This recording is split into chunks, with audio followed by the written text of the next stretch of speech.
प्यारे बच्चों, नमस्कार। चलिए जी, स्टार्ट करते हैं। ये हमारा रीडिंग कॉम्प्रिहेंशन का शीट 3 और अब हम करेंगे इसका सॉल्यूशन स्टार्ट, जिसमें हम लोग सबसे पहले कर रहे होंगे हाँ पैसेज। ठीक है, तो ये पैसेज आप लोगों को मिल चुका है और मैं इसका फटाफट सॉल्यूशन आपको बताऊंगा। ठीक, और ये क्योंकि आप लोगों को रिकॉर्डेड फॉर्म में मिलेगा तो ज़्यादा टाइम वेस्ट भी नहीं होगा। फटाफट मैं आपको सॉल्यूशन बताते चले जाऊंगा, तो आपको बहुत मजा आने वाला है इस तरीके से। ठीक है, चलो आइए one by one line wise देखते हैं। सबसे पहले क्या दिखा उसने, despite high education among women. यहाँ तक क्या मतलब है, कह रहा है कि महिलाओं के बीच में बहुत ज़्यादा यानी कि उच्च शिक्षा है। हाई एजुकेशन मतलब महिलाएं बहुत ज़्यादा पढ़ी लिखी हैं, इसके बावजूद भी the rate of women's employment, इसके बावजूद भी महिलाओं का जो रोजगार का जो दर है, रेट है, is very low in India. मतलब पढ़ी लिखी तो बहुत हैं बट रोजगार उतना नहीं कर पाती हैं। According to data compiled by the world bank, अब वर्ल्ड बैंक ने एक डाटा जो है वो कंपाइल किया है, उसके अनुसार the number of working women, काम करने वाली महिलाओं की जो संख्या है इन इंडिया, भारत में, ड्रॉप्ड, वो 24 से 18% घटी 2010 से 2020 के बीच में। मतलब तब पहले 24 थी, अब वो घट के कितनी रह गई है, 18 रह गई है। सिमिलरली इसी प्रकार से द इंडिया डिस्क्रिमिनेशन रिपोर्ट, ये जो रिपोर्ट है इंडिया डिस्क्रिमिनेशन रिपोर्ट, इसके अनुसार, और ये 2022 की रिपोर्ट है, ठीक है, जो रिलीज की गई बाय ऑक्सफैम इंडिया स्टेट्स। ठीक है, ये एक संस्थान है, इसके द्वारा क्या थी वो रिपोर्ट कि विमेन इन इंडिया, भारत में जो महिलाएं हैं, despite possessing the same educational qualification and work experience, महिलाओं के पास उतना ही क्वालिफिकेशन और वर्क एक्सपीरियंस होता है जितना कि पुरुषों के पास, इसके बावजूद भी, ठीक है, will be discriminated against due to societal and employers prejudice. देखिए उनके पास, मतलब वो ये कहना चाह रहा है कि महिलाओं के पास जो है उतना ही तो एक्सपीरियंस होता है, वर्क एक्सपीरियंस, और उतनी ही क्वालिफिकेशन होती है, लेकिन इस सब के बावजूद भी होता क्या है कि महिलाओं के प्रति जो ये नफरत है ना, एम्प्लॉयर्स की, मतलब रोजगार देने वालों की, ठीक है, और समाज की, ये कहीं ना कहीं एक बड़ी समस्या पैदा कर रहा है। ठीक है, नेक्स्ट अगला, फिर कहते हैं कि भाई लाइकवाइज, और इसी तरीके से दो इंडिया, भले ही भारत टॉप करता हो, top the world in producing female graduates, भले ही फीमेल ग्रेजुएट्स की संख्या भारत में बहुत ज़्यादा है, ठीक है, इन स्टेम। अब ये स्टेम क्या है, स्टेम का यहाँ पे सीधा सा मतलब है, आप इसको ऐसे कह सकते हो कि स्टेम मतलब साइंस, एस मतलब साइंस, टी मतलब टेक्नोलॉजी, ठीक है, ई मतलब इंजीनियरिंग, और एम मतलब मैथमेटिक्स। ठीक है, साइंस, टेक्नोलॉजी, इंजीनियर, मैथमेटिक्स, इनमें सबसे ज़्यादा संख्या हमारी जो महिलाएं हैं वो ग्रेजुएशन करती हैं। It ranks 19th in employing them, मतलब समझ रहे हो कि भाई ग्रेजुएशन तो बहुत ले रही हैं पर उन्हें रोजगार नहीं मिल रहा है, ठीक है, नौकरियां नहीं मिल रही हैं। These numbers remain true across other fields as well, और ये इन चारों में ही नहीं, STEM में नहीं, ये बाकी और क्षेत्रों में भी है। द वाइड गैप, अब ये जो बहुत बड़ा गैप बन चुका है between the number of women graduating every year, समझ रहे हो कि ग्रेजुएशन तो बहुत सारी महिलाएं कर रही हैं लेकिन नौकरी जो है वो बहुत कम को मिल रही है, तो ये गैप बढ़ता जा रहा है। ठीक है, and those entering the work space is an issue of Paramount importance. Paramount importance का मतलब है बहुत बड़ा मुद्दा है, ये बहुत ज्यादा इंपॉर्टेंट मुद्दा हो चुका है सर, सुप्रीम मुद्दा हो चुका है। ठीक है, कि भैया महिलाएं ग्रेजुएशन तो ज़्यादा कर रही हैं बट नौकरियां कम मिल रही हैं। अरे तो लड़कों के साथ भी इंडिया में है, लेकिन महिलाओं के साथ कुछ ज़्यादा ही है। That needs to be address, अब यहाँ एड्रेस का मतलब पता है क्या है, क्योंकि वर्ब के रूप में यूज हुआ है, तो एड्रेस का मतलब होता है कि इस मुद्दे को सुलझाना है। ठीक है, इस मुद्दे का हल निकालना है। देखिए एड्रेस जब वर्ब के रूप में यूज होता है, कि हालांकि मैं ये आपको लिख के दिया हुआ है इसके सॉल्यूशन में, एड्रेस जब वर्ब के रूप में यूज होता है तो इसका मतलब होता है किसी चीज को हल करना। हिंदी में हम कहते हैं हल करना या सॉल्व करना किसी चीज को। ठीक है, तो हमें ये मुद्दा सुलझाना है। This article aims to critically analyse, और इस आर्टिकल का उद्देश्य है क्या एनालाइज करना, this challenge while looking at a possible way forward। देखिए, वे फॉरवर्ड का मतलब होता है कि वो रास्ता जो हम आगे अपनाने वाले हैं। तो कह रहे भाई इस आर्टिकल का उद्देश्य जो है वो सिर्फ इतना सा है कि हम जो है इसके समाधान निकालना चाहते हैं। ठीक है, तो इसका सिर्फ इतना सा मतलब है कि जो भी चुनौतियां आ रही है ना, हम उनका हल निकालना चाहते हैं। ठीक है, इंडिया का प्रेजेंट जेंडर गैप आप समझते ही हैं। जेंडर गैप हम किसको कहते हैं? ठीक है, मेल फीमेल का। इन terms of literacy is more than twice the 2016 global average. मतलब 2016 में जो था वो अब ज्यादा है। यानी कि महिलाएं पुरुष में अगर कंपैरिजन देखें तो पुरुषों को जो ज्यादा मिला है education, and even higher than that, और कहो तो उससे भी ज्यादा है for lower middle class income countries. ठीक है, तो जो हमारे lower middle class income countries हैं उनके कंपैरिजन में अगर कहें तो इंडिया का ज्यादा है। ठीक है, ये समझ में आया होगा ये लाइन आपको। ठीक, अगर आप इसको एक बार फिर से पढ़ समझना चाहते हो तो मैं समझा देता हूँ। वो कह रहा है यहाँ पे देखो, इंडिया का जो प्रेजेंट जेंडर गैप है, ठीक है, जो हमारा साक्षर दर जो है वो ज्यादा है। जेंडर गैप समझ रहे हो? Present gender gap in terms of literacy, इसको समझ लो। Gender gap in terms of literacy मतलब पुरुषों को ज्यादा एजुकेशन मिली है, महिलाओं को कम मिली है। और ये ज्यादा है, ये गैप बहुत बड़ा है। ठीक है, ये गैप बहुत बड़ा है इंडिया में rather than other developing countries. बाकियों में नहीं है इतना, हमारे इंडिया में ज्यादा गैप है। ठीक है, अब आपको समझ में आ गया होगा। ठीक, according to the NSSO, national sample survey office के डाटा के अनुसार जो 2017-18 का आया था, अ टोटल ऑफ 186 मिलियन महिलाएं जो हैं भारत में can not even write a simple sentence in any language.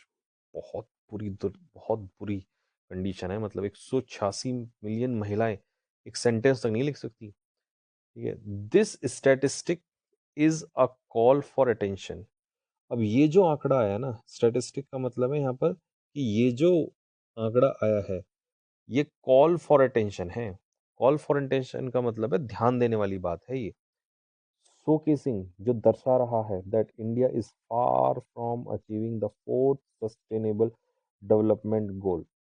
भैया अभी भी हम जो चौथी वो देख रहे हैं ना कि भाई, जैसे मैं पूरा ही पढ़ देता हूँ, inclusive and equitable quality education and life long learning opportunities for all by 2030। जो हम सोच रहे हैं ना कि भाई 2030 तक हम एक तरीके से चौथी अर्थव्यवस्था बन जाएंगे और सस्टेनेबल डेवलपमेंट गोल अचीव कर पाएंगे, है ना, तो वो तो पॉसिबल नहीं है। ठीक है जी, तो समझ में आया सभी को क्या कहना चाह रहा है लास्ट वाले उसमें? ये जो आंकड़े हैं ना, ये कॉल फॉर अटेंशन, इसे क्या चाहिए, यहाँ ध्यान देना पड़ेगा। और ये दर्शाता है कि इंडिया जो है बहुत दूर है क्या अचीव करने से, फोर्थ सस्टेनेबल डेवलपमेंट गोल।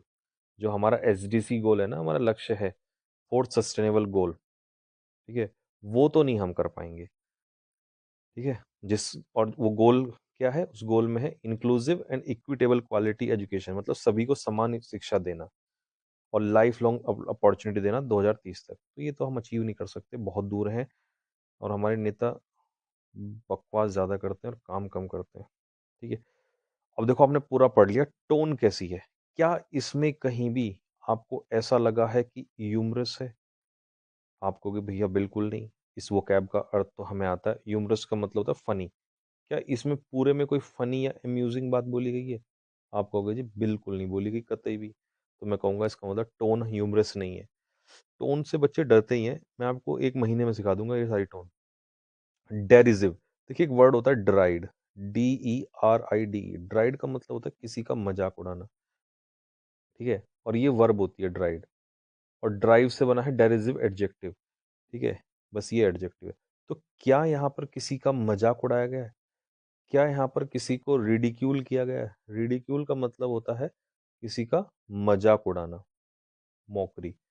आप कहोगे बिल्कुल भी नहीं, तो हटा दो। क्या यहाँ पर किसी की फ्लैटरी की गई है, चापलूसी है इस पूरे पैराग्राफ में? ना। तो आपका आंसर होगा एनालिटिकल। एनालिटिकल क्या होता है? एनालिटिकल में बातें होती हैं लॉजिकल। जब आपकी बातें लॉजिकल हो जाएं, ठीक है, क्रिटिकल हो जाएं, मतलब आलोचनात्मक, है ना, तो उसे हम कहते हैं analytical.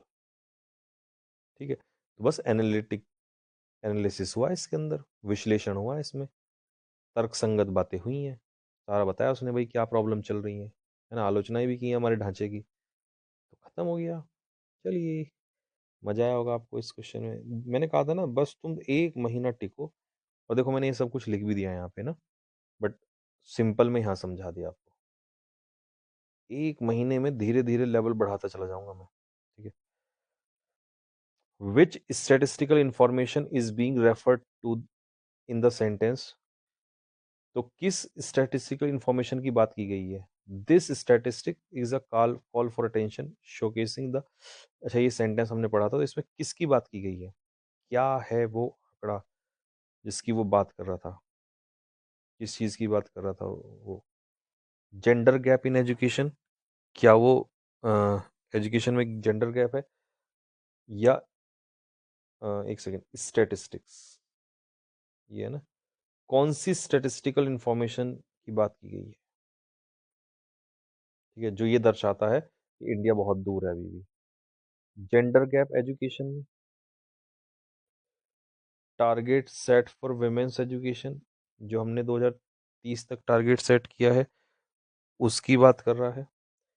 Life long learning opportunities की बात कर रहा है। ठीक है, या महिलाओं का जो अनपढ़ होने का, इलिटरेसी का आंकड़ा आया है, वो बात कर रहा है।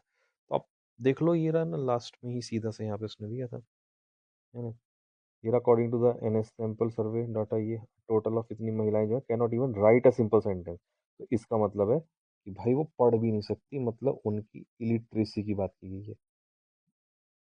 ठीक है, कि वो पढ़ तक भी नहीं सकती, मतलब इतनी महिलाएं, ये आंकड़ा बहुत खतरनाक है। विच of the following is the most appropriate title. अब एक बार बताओ, खुद सोचो, आपने पूरा पढ़ लिया, क्या इसमें महिलाओं के नए रोल के बारे में बात हुआ है? नहीं। Women education progress through ages, जो सदियों से महिलाओं की प्रोग्रेस होती हुई आई है, बिल्कुल भी नहीं। चिंताएं, महिलाओं की एजुकेशन और उनके रोजगार को लेकर। चैलेंजेस, वुमेन के स्टेटस को घर में, घर का तो कोई सेंस ही नहीं है, तो सी आंसर आ जाएगा इसका। विच of the following can be inferred from the passage. कौन सा पार्ट इनमें से ऐसा है जो सही है पैसेज के हिसाब से? women prefer to study through non, ये तो इसमें है ही नहीं। More women are studying, more women are studying to be graduate, graduate होने लगे पढ़ रही हैं, ये भी नहीं है इसमें। women are struggling learn to how to write, ये भी नहीं है। Biases against women continue in work places, मतलब समझ रहे हो, उसने कहा है कि आज भी हम देख रहे हैं कि महिलाओं को जॉब नहीं दी जाती है, पढ़ तो रही हैं लेकिन जॉब जॉब नहीं मिल रही है, तो इसीलिए बाइस हो रहा है। ठीक है, वर्क प्लेसेस मतलब नौकरियों में। Which of the following phrase suggest action to be taken.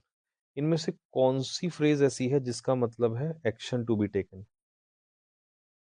अब ये तो तुम्हारे काबू से बाहर हो जाएगा, है ना, तो इसके लिए तो अब इससे डरना नहीं कि भाई हमें नहीं आया, क्योंकि आप धीरे धीरे सीखते जाओगे। तो एक फ्रेज होती है वे फॉरवर्ड। वे फॉरवर्ड का मतलब होता है कि आगे हमें क्या एक्शन लेना, उसे हम वे फॉरवर्ड कहते हैं। तो आप इसको लिख लेना कि way forward means action to be taken, मतलब वो चीजें वो काम जो हम किसी चीज को लेकर आगे करते हैं, कि भाई अब पढ़ाई में तुम्हें क्या करना है ना, क्या एक्शन लेना है, तो इसे कहेंगे वे फॉरवर्ड। ठीक है, चलो, क्लोज टेस्ट, अब इसको हम सॉल्व करते हैं। Let's see. China is the largest producer of pork. Pork आपको पता ही होगा किसके मांस को कहते हैं? पोर्क हम कहते हैं सुअर के मांस को। तो सबसे ज्यादा सुअर का मांस जो बनाया जाता है, प्रोड्यूस किया जाता है, वो चाइना में किया जाता है। But it is facing a big problem, लेकिन ये बहुत बड़ी प्रॉब्लम फेस कर रहा है इस समय पर। एट द मोमेंट का मतलब है इस समय पर। अब यहाँ पर वर्ब की फर्स्ट फॉर्म में आईएनजी लिखा है, तो ऑब्वियस सी बात है यहाँ पर इट इज होना चाहिए। ठीक है, इट इज होना चाहिए, क्योंकि इट यहाँ पर किसके लिए आएगा? चाइना के लिए। और ये हेल्पिंग वर्ब और ये मेन वर्ब। तो देखो, अब ये तुम्हें ना एक ग्रामर का रोल यहाँ जानना पड़ेगा। जो ये वाला इट्स होता है ना बच्चों, ठीक, मैं इसको आपको कैसे सिखाऊं, यहाँ सिखा देता हूँ। देखो, जो ये वाला इट्स होता है ना, ITS, अब हमारी ग्रामर चल ही रही है चैप्टर वाइज, तो वहाँ धीरे धीरे सीखने लग जाएंगे। ये जो इट्स है, ये पजेसिव एडजेक्टिव होता है। पजेसिव एडजेक्टिव, ये हमेशा अपने पीछे कोई ना कोई नाउन लेता है, ठीक है। और जो ये वाला इट्स होता है, ITS, ये इट इज होता है, मतलब सब्जेक्ट प्लस वर्ब होता है ये, एपोस्ट्रोफी एस वाला, ठीक है। और जो सिर्फ इट होता है, वो तो सब्जेक्ट होता है ना। बट हमें सब्जेक्ट की जरूरत नहीं थी ना, हमें तो यहाँ पे इज भी चाहिए था, और इट इज कहने के लिए हमारा आंसर जो होगा वो ये होगा, ठीक है। क्योंकि इज हेल्पिंग वर्ब और मेन वर्ब यहाँ से दे ही रखी है, हमें हिंट दे रखा है। तो चाइना एक समय बड़ी समस्या फेस कर रहा है। There is an epidemic, epidemic होती है महामारी, जो कि मार रही है इसके सुअरों को। किसके सुअरों को? चाइना के। इट्स मतलब चाइना के सुअर। तो देयर इज एन एपिडेमिक, कौन मार रहा है? एपिडेमिक मार रहा है। तो यहाँ पर मुझे क्या चाहिए? Is killing. इज किलिंग क्या है? वर्ब है। इस वर्ब से पहले सब्जेक्ट चाहिए, तो सब्जेक्ट के रूप में मुझे यहाँ पर रिलेटिव प्रोनाउन चाहिए। लेकिन रिलेटिव प्रोनाउन इस बात पर निर्भर करेगा कि हमारा एंटीसीडेंट क्या है। एंटीसीडेंट है हमारा यहाँ पर एपिडेमिक, यानी कि नॉन लिविंग। नॉन लिविंग के लिए आप कभी भी हु और होम नहीं लगाते, और हुज लगाते हो जब आपको किसी नाउन पे क्या दिखाना हो? अधिकार। क्या दिखाना हो नाउन पे? अधिकार। तो अधिकार दिखाने के लिए आप इस्तेमाल करते हो, ये चीज ध्यान रखना आगे के लिए, ठीक है। तो विच इसका आंसर आएगा, क्योंकि नॉन लिविंग के लिए विच ही आता है, ठीक है। द वायरस, अब ये जो वायरस फैल रहा है, वॉज फर्स्ट, ये पहली बार पाया गया। तो देखिए, इन्वेंट तो हम, इसका मतलब होता है आविष्कार, जैसे हमने कोई नई चीज बनाई, जैसे मान लो बल्ब, बल्ब का आविष्कार किया जाए तो वहाँ इन्वेंट आएगा। लर्न का मतलब होता है सीखना, तो वायरस को सीखने का तो कोई सेंस नहीं है, हटा दो। अब है सर्च। सर्च का मतलब होता है कोई ऐसी चीज जिसको आप ढूंढ रहे हो। जैसे मान लो कोई, आपका पेन खो गया तो आप उसको सर्च कर रहे हो, आपकी बंदूक खो गई आप उसको सर्च कर रहे हो, आपकी भैंस भाग गई उसे सर्च कर रहे हो, है ना। तो इसे खोई हुई चीज को पाने के लिए सर्च करते हैं हम। लेकिन कोई चीज ऑलरेडी है और उसे हम, हाँ, एक तरीके से आप ये कह दो कि जैसे डिस्कवर को हम ऐसे कह सकते हैं कि भाई कोई कोई चीज ऑलरेडी एग्जिस्ट करती है, बस हमने उसे ढूंढना है, ठीक है, वो खोया हुआ नहीं है। तो इसे डिस्कवर कहेंगे। जैसे अमेरिका, कोलंबस ने क्या किया था? इन्वेंट नहीं किया था ना, है ना। तो उसे हम क्या कहेंगे? वो ऐसा भी नहीं अमेरिका खो गया था तब हमने सर्च किया उसको, नहीं, डिस्कवर्ड, पाया। तो जो पहला वायरस वॉज डिस्कवर्ड, जो पाया गया, ठीक है, इन अगस्त, अगस्त में, पिछले साल। तो पहला वायरस कब पाया गया? पिछले साल अगस्त में। But 1 million pigs have died by now, और तब तक जो है 1 मिलियन पिग्स जो हैं वो इतने मारे जा चुके हैं। इट इज अ, ये एक क्या है? वायरस है।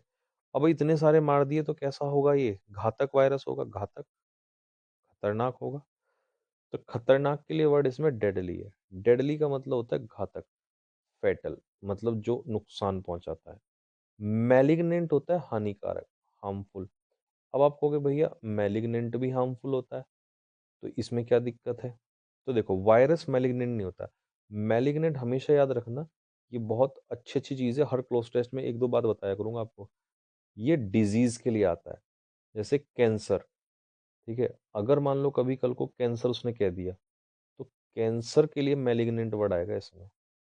जो बीमारी घातक होती है उसे मैलिग्नेंट कहते हैं। अच्छा, एग्रीगेस का मतलब क्या होता है? एग्रीगेस का मतलब होता है बहुत ही अपराध, बहुत ही घिनौना, विक्ड क्राइम, बहुत ही घिनौना अपराध, जैसे रेप, वो एग्रीगेस क्राइम है। और इंसीडियस क्या होता है? इंसीडियस, इंसीडियस होता है हार्मफुल, ये भी हानिकारक होता है, हार्मफुल, ठीक है। लेकिन बट, बट हार्मफुल होता है, लेकिन ये क्या करता है? ये इंसान के अंदर छिपा होता है और स्लोली, स्लोली, धीरे धीरे आपको नुकसान करता है, ठीक है। तो ये ध्यान रखना, कभी भी कोई चीज इंसीडियस होती है ना, और ये सिर्फ बीमारी के लिए नहीं होता। जैसे मैलिग्नेंट तो बीमारी के लिए ही होता है, इंसीडियस कोई भी वो चीज हो सकती है जो अंदर ही अंदर खाती है। इनसाइड से याद कर लेना, इंसीडियस। तो ये चारों बहुत प्यारे वर्ड है, मैंने चारों एक्सप्लेन कर दिया आपको। ठीक है, चलो अब आगे देखते हैं।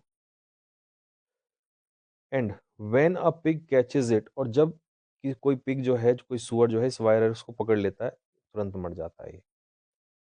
चाइना थिंक्स, चाइना को लगता है दैट 1/3 ऑफ पिग्स, इसके 1/3 पिग किसके, चाइना के। अब चाइना, चाइना तो कंट्री है, इट आता है सिंगुलर के लिए, और इसका एडजेक्टिव, क्योंकि पिग्स तो यहाँ पर नाउन है, नाउन से पहले एडजेक्टिव चाहिए।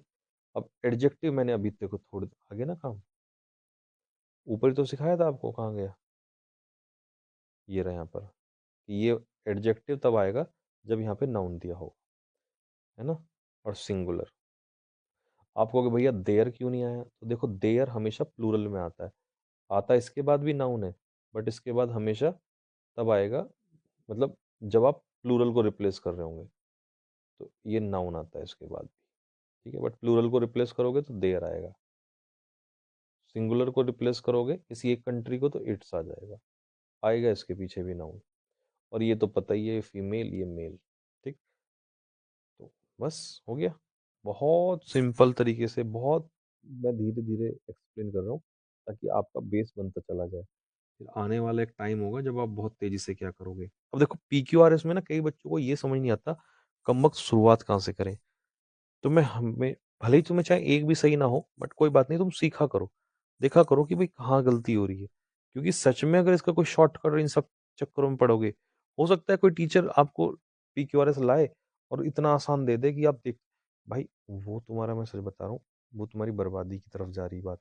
क्योंकि पेपर में ऐसा आएगा ही नहीं। ठीक है, पेपर में थोड़ा सा कंफ्यूजिंग आएगा, क्योंकि इतना आसान आएगा तो 5वीं क्लास का बच्चा भी पेपर निकाल लेगा, है ना। तो फिर कंपटीशन, इसका मतलब वो टीचर आपके साथ गलत कर रहा है, और भाई मैं वो नहीं चाहता बिल्कुल भी, है ना।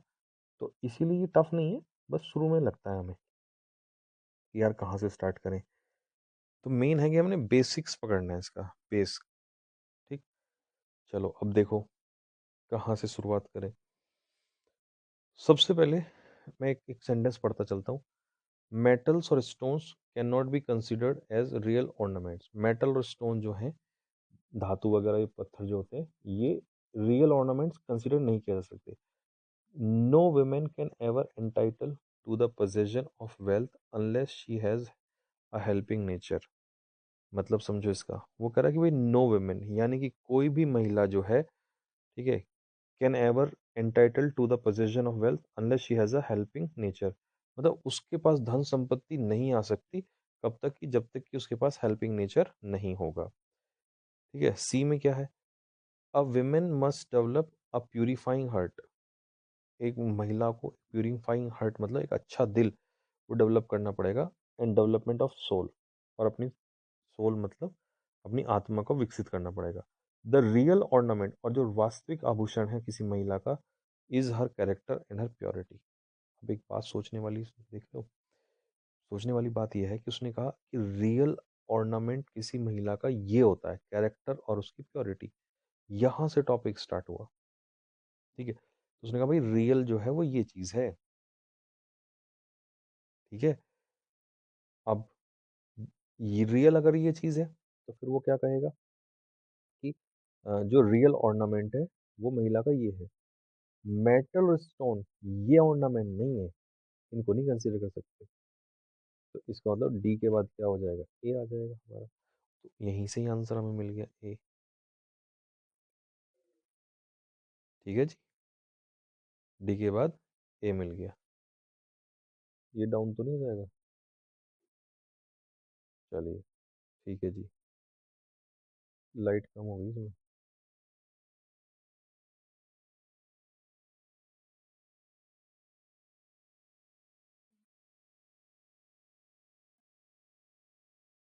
ठीक है जी, चलिए भाई, तो अगले क्वेश्चन पे आते हैं। Question number 2। देखो अब सबसे पहले उसने जैसे एस में कहा सो इट इज, इट कौन है, ये हमारी जिम्मेदारी है। सो इट इज इसीलिए हमारे, अब सो तो रिजल्ट आता है, ये तो बाद में आएगा, इसको मतलब एस वाला ऑप्शन तो हटा दो। पी या आर से स्टार्ट होगा। पी पे क्या है, affecting the health of grazing animals की हेल्थ को अफेक्ट करते हुए और डिस्टर्ब करते हुए इकोसिस्टम। तो क्या ये भी टॉपिक नहीं समझ में आया हमें, तो हटा दो इसका मतलब। अब आर से स्टार्ट होगा ये कंफर्म है, क्योंकि बात यहाँ पॉलीथीन की हो रही है। पॉलीथीन में हैव एक्सीलेंट यूजेस, उसके साथ बहुत सारे फायदे हो सकते हैं, but it is not a, लेकिन ये बायोडिग्रेडेबल सब्सटेंस नहीं है, आप इसको खत्म नहीं कर सकते जड़ से, ठीक है। एंड खत्म नहीं कर सकते, एंड मतलब कुछ यहाँ जोड़ा जाएगा, एंड के बाद सो नहीं आ सकता, तो आर के बाद एस नहीं आ सकता, ये भी कंफर्म है। तो आर के बाद क्यू आएगा, फिर सीधा सा बात है। ये बायोडिग्रेडेबल सब्सटेंस नहीं है। अब इसको, जो बायोडिग्रेडेबल सब पदार्थ होते हैं ना, उनको हम नष्ट कर सकते हैं, बट ये नहीं कर किया जा सकता। एंड, और ये अफेक्ट करता है हेल्थ को, सही है। आर के बाद पी, सॉरी, आर के बाद एस, नहीं एस तो नहीं आ सकता, आर के बाद क्यू आएगा।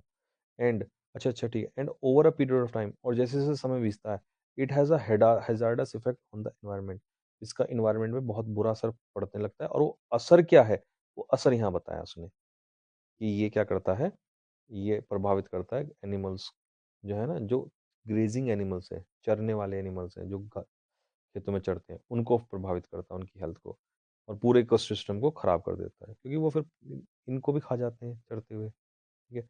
और लास्ट में सो कंक्लूजन है, वे इसीलिए हमारी जिम्मेदारी है। तो बन गया बात, बिल्कुल मजे से बन गई बात। लो जी, अब जैसे देखो, यहाँ पर उसने दिया दीज मेडिसिन, कौन सी मेडिसिन हमें नहीं पता, तो बी वाला हटा दो, ठीक है। अच्छा, फिर उसने हमें कहा है सी या ए। सी पे क्या है कि साइंस ने डेवलप किया है, सॉरी डेवलप कर रहा हूँ, हेल्प किया है किसकी, मानव जाति की, मतलब इंसान की, स्पेशली ड्यूरिंग द 18वीं शताब्दी में, यानी कि 18वीं शताब्दी में साइंस ने बहुत हेल्प किया इंसान की। और ए ऑप्शन में क्या है, हमेशा ऑप्शन के थ्रू जाना, ऑप्शन से ही बनते हैं पी क्यू आर एस। ए क्या है, vaccination has depleted the infant mortality rate through out the world, मतलब जो वैक्सीनेशन, जो दवाइयाँ आई हैं, इन्होंने डिप्लीट का मतलब है कम कर दिया है, इन्फेंट मोर्टेलिटी रेट मतलब जो बच्चे मर जाते थे ना, उसको कम कर दिया है पूरे संसार में, ठीक है। मोर्टेलिटी मतलब मरना, इन्फेंट मतलब नवजात बच्चों का। तो यार एक बात बताओ, पहले हम दवाई बताएंगे साइंस, पहले साइंस बताएंगे ना, साइंस के बाद हम दवाई बताएंगे, कि भाई साइंस ने मदद की है, कैसे की है वो बाद में आएगा। तो सी से स्टार्ट होगा, ये कंफर्म है। अब सी के बाद ए आ रहा है दोनों में, ये भी कंफर्म है, यहाँ भी ए है, यहाँ भी ए है, ठीक है। अब एक चीज सोचने वाली बात है, सी के बाद ए, ए तो आ गया, जैसे ये रहा सी, सी के बाद हमारा ए आ गया। इसने कहा दीज मेडिसिन, ये कहाँ है मेडिसिन, ये रही ना वैक्सीनेशन, ठीक है, जिसने कम किया है इन्फेंट मोर्टेलिटी रेट को पूरे संसार में, ठीक है। तो इसका मतलब ए आएगा, ये आएगा हमारा सी, सी के बाद ए और ए के बाद बी। तो इसका आंसर हो जाएगा CABD, ये आंसर हो जाएगा, ठीक है भाई। तो इन दीज मेडिसिन, इन दवाइयों ने कम किया है सफरिंग ऑफ मैनकाइंड, मतलब इंसान की मुसीबतों को। और जो डिस्कवरी एनेस्थेटिक्स की है, is also a stepping stone. तो देखो, पहले सारी दवाइयां बता दी, सब में मदद की है, फिर स्पेशल भी बता दिया कि भाई एनेस्थेटिक्स ने की जो खोज है, उसने एक बड़ा मील का पत्थर साबित हुआ है साइंस में, ठीक है। तो पहले तो बता दी सारी दवाइयां, फिर बता दी उसमें से एक ये भी, ऑल्सो, ऑल्सो लिखा है ना फिर लास्ट में। नेक्स्ट, अब आइए जी, सबसे पहले शुरुआत किससे होगी। देखो, देयर फोर से शुरुआत नहीं हो सकती, है ना, देयर फोर तो परिणाम देता है, बाद में आएगा, तो ये वाला तो चला गया। अब ABC देख लो, एक बार सारे ही पढ़ लेते हैं फटाफट।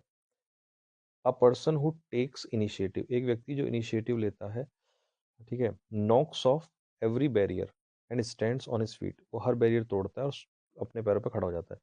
Habit of expecting from others destroy our self confidence, हम जो दूसरों से एक्सपेक्ट उम्मीद रखते हैं ना, ये हमें बर्बाद कर देती है, ठीक है। मैन, इंसान, can discover in himself a vast store, इंसान अपने अंदर बहुत बड़ी ताकत खोज सकता है, वो जो उसको कभी नहीं पता थी। देखो, अब इसमें हमने चीज ध्यान रखनी है कि यहाँ पर बी है, यहाँ पर सी है, यहाँ पर ए, अगर हमें शुरुआत का सेंटेंस पता चल जाए तो हमारा आंसर निकल जाएगा, ठीक है।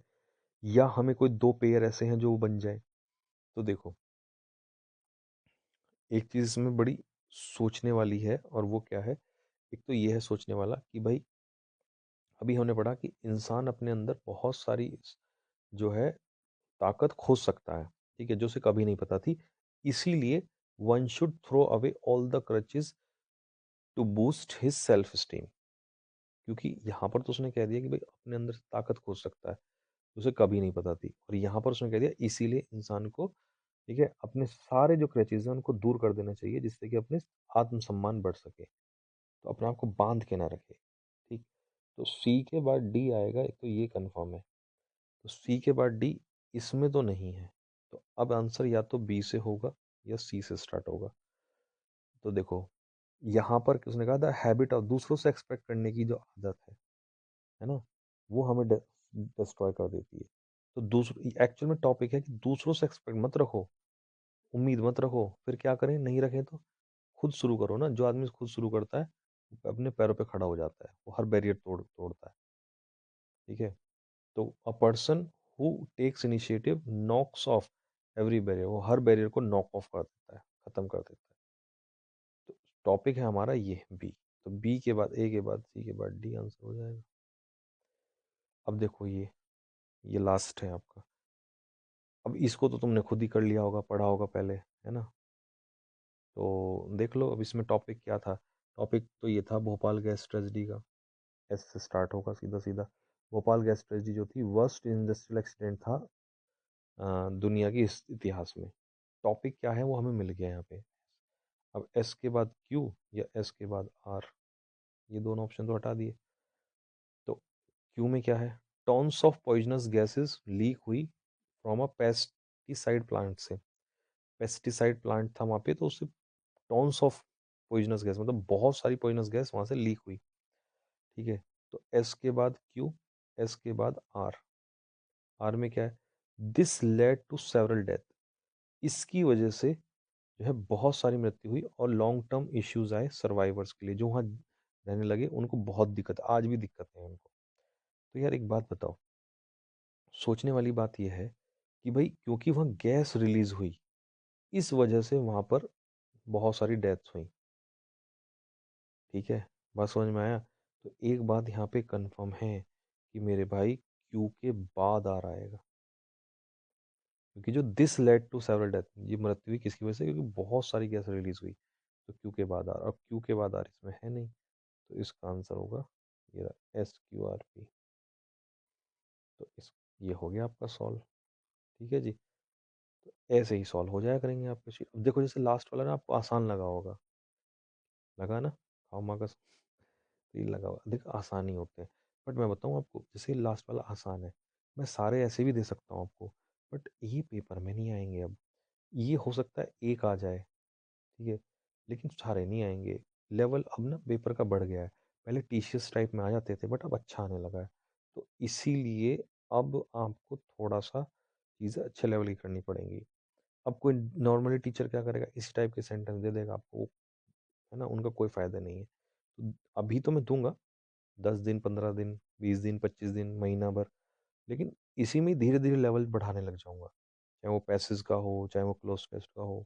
तो अभी तो शुरुआत है, तो मैं चाहता हूँ सबका कॉन्फिडेंस बूस्ट हो, सब धीरे धीरे सीखें। ठीक है। कोई जीरो भी नंबर आ रहा है वो भी सीखे, बट सिखा के मैं छोड़ूंगा एक दिन, अगर तुम ऐसे रेगुलर मेहनत करते रहोगे। पहले सॉल्व करके आया करो, और उसके बाद जो है फिर मैं वही समझाने के लिए आप लोगों को। ठीक है जी। तो चलिए, बस आज के इस वाले सेट में इतने रखते हैं। देखो 30 मिनट में सॉल्व हो गया। थोड़ा टफ होता और अच्छे से तो और 20-25-20 मिनट लग जाती, 50 मिनट लग जाती। पर वो मैं इसलिए क्योंकि आपको एक एक बात समझानी पड़ती है, नहीं तो ये 10-15 मिनट में सारा सारा सॉल्व हो जाए। बट बेसिक बैच है तो एक एक बात समझाते हुए चलेंगे आपको। ठीक है। आप इंटू टू करके देख लो, या आपको लग रहा है भाई मेरा क्लोज स्ट्रेस सही है तो मैं क्यों ही देखूं, काट के सीधा अगला देख लो वहाँ पे। तो ये सारे फायदे हैं इसके। ठीक है जी। चलिए जी, तो अब इसको ख़त्म कर देते हैं, यहीं पे स्टॉप कर देते हैं। सभी को जय हिंद।